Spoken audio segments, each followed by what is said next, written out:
Hello everybody, welcome back. Today I'm going to do a quick album review. I don't do enough of these, I really need to. Sometimes they don't get quite the views that I'm hoping for, but at the end of the day, I just want to introduce people to new music that they might not like or might not know about. And this is one of those albums that might slide under the radar if you don't hear about it from somebody. So let me be that somebody for you today. The new album is This is the sleeve. Bobby Weir and the Wolf Brothers live in Colorado. Now, for those of you that don't know, Bob Weir, former member of the Grateful Dead, he was a founding member up until they disbanded in 1995 after the passing of Jerry Garcia. Bob was the rhythm guitarist, co-lead vocalist, and also a songwriter for the band. And Bob's had his own solo career. He's played in all sorts of different Grateful Dead offshoot bands. He's played in Rat Dog being probably the biggest one. But now he's currently touring with Dead and Company, which comprises 3 out of the 4 original members that are surviving of the Grateful Dead. And it also includes John Mayer filling in for Jerry Garcia. Now, another one of his side projects is the group, the Wolf Brothers. Now, the Wolf Brothers started as a trio. It was Bob Weir, Don was the bass player, who's also a big-time producer, and then Jay Lane on the drums. And Jay Lane also played in Rat Dog with Bob Weir back in the day, in the early 2000s. But wrapping up this lineup, so it started as a trio acoustic.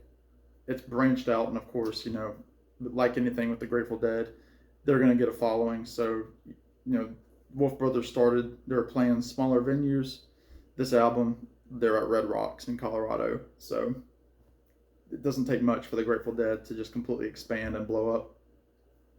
But filling out this lineup, you have Jeff Chimini on the piano, and he's also the pianist in Dead and Company, and he's played with Bob for years as well. I believe he was also in Rat Dog. And then you have Greg Leitz on the pedal steel. Now, I got to see Greg play for Jackson Browne when I saw Jackson Browne last summer open for James Taylor. And he's played with everybody, and he's killer. He plays guitar as well. And just great stuff. So you've also got a group, like the background players are called the Wolf Pack. You have somebody on tenor sax, cello, trumpet, trombone, and violin on a few tracks. And just great stuff. So the lineup, in terms of the songs, it's pretty much your standard Grateful Dead lineup. And here you go. This is the actual artwork, which would probably be great on vinyl. I don't have the vinyl, just the CD. I can't buy everything. But you have 8 tracks: New Speedway Boogie, Hard Rain's Gonna Fall, Big River, West LA Fadeaway, My Brother Esau, Only a River, and then Looks Like Rain into Lost Sailor / Saint of Circumstance. Now, I'm going to go by this really quick, kind of track by track. It starts with New Speedway Boogie, really nice groove. It's about 10 minutes long. Takes its time getting to the vocals. Of course, New Speedway was written by Jerry Garcia and Robert Hunter, so it's just a classic Grateful Dead tune. You've got great audience participation on the song. Bob's voice is really clear in the mix, and Bob's voice throughout the whole thing is very clear, very strong. So props to Bob Weir, and props to the band. They really kick some tail. So New Speedway is excellent. And again, I'm not a Deadhead. I'm not a Deadhead to the extent where I've got like all the Dead stuff. Like, I enjoy them and I listen to them, but in terms of like the whole jam band style, it's not my biggest thing, but I do enjoy some of it in moderation. And I just decided to pick this one up on a whim. And it's new this year as well. Next track is A Hard Rain's Gonna Fall, which the Dead covered for years. Of course, that's a Bob Dylan staple. And again, it's really funny the way that Bob pronounces his R's in the song. He's like, it's a hard at the end. It's a hard rain gonna fall. The way he holds his R's is really something. But I like it a lot. I really like the acoustic playing on this. I would say probably my biggest beef with the whole album is that because I mean obviously it's short and you can tell that they're trying to keep it to one disc. The the the cuts between the songs aren't very smooth. It's just like it goes from a song and then boom into another song, but there's no like transition. Like it's not like they're playing this through. They've cut out any kind of talking that there is at the show and any kind of dead noise. But I don't know. That was my one beef with it is that the cuts between the songs are very sharp. But with that being said, the music's fantastic. Next, you have Big River, the classic Johnny Cash song that the Dead have covered for a long time, and so has Bob in his solo pursuits.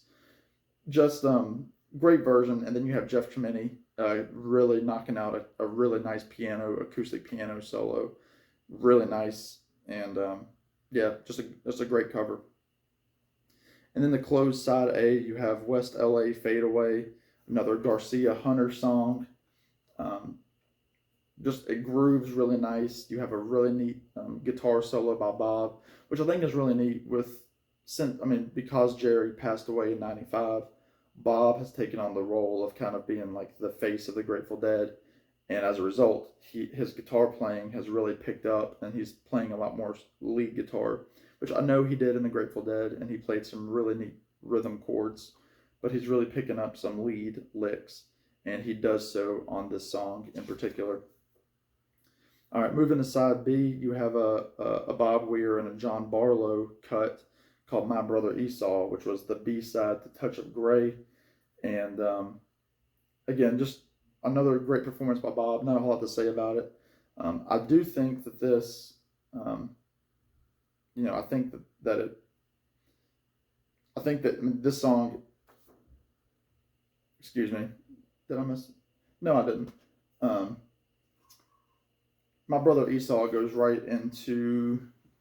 I'm sorry. Let me back it up. My Brother Esau flows right out of West LA Fade Away. That's probably the best editing on the album is West LA into My Brother Esau. It's a deeper cut by the Grateful Dead. Again, it was the B-side of Touch of Grey, so it was never an album cut. So a great performance by Bob. Then you have a Bob Weir solo song called Only a River from his most recent solo album in 2016 called Blue Mountain. It's also it's a co-write with Bob Weir, Josh Kaufman, and then songwriter Jason Ritter, who has some great stuff solo as well. He's done some great work. And what's neat about this song is it kind of encapsulates the folk tradition in that the chorus of the song is the chorus to the song Shenandoah, which is an old, song, dates back to the Civil War at least. O Shenandoah, I long to see you away, you rolling river. And then he goes through that, and then at the end he says, only a river gonna make things right, only a river gonna make things right. Really good country kind of Americana song. Next you have Looks Like Rain, which the thing that I took out of this, again, this is another Bob Weir song. Great pedal steel playing by Greg Leitz. I like that a lot. Lost Sailor, Insane of Circumstance to close it. Slow Brew, it's about 17 minutes long. They're wasting, they've got all the time in the world, wasting no time with what they're doing. And what's really good about this one is that there's a great, the horn section really plays a part in this song, and I really like it a lot with the musicality of it, and I'm sure it sounded great at Red Rocks live. So there you go. It's my quick review of Live in Colorado by Bob Weir and the Wolf Brothers. Let me know if this is one that you've heard of, if you're going to pick it up. I know my friend Glenn Kellaway said he wants it, but it might have slid under the radar for a lot of people. So let me know if you're going to check it out. Let me know if you like the Grateful Dead. And I look forward to talking to y'all in the comments. So take care, and I'll talk to y'all real soon.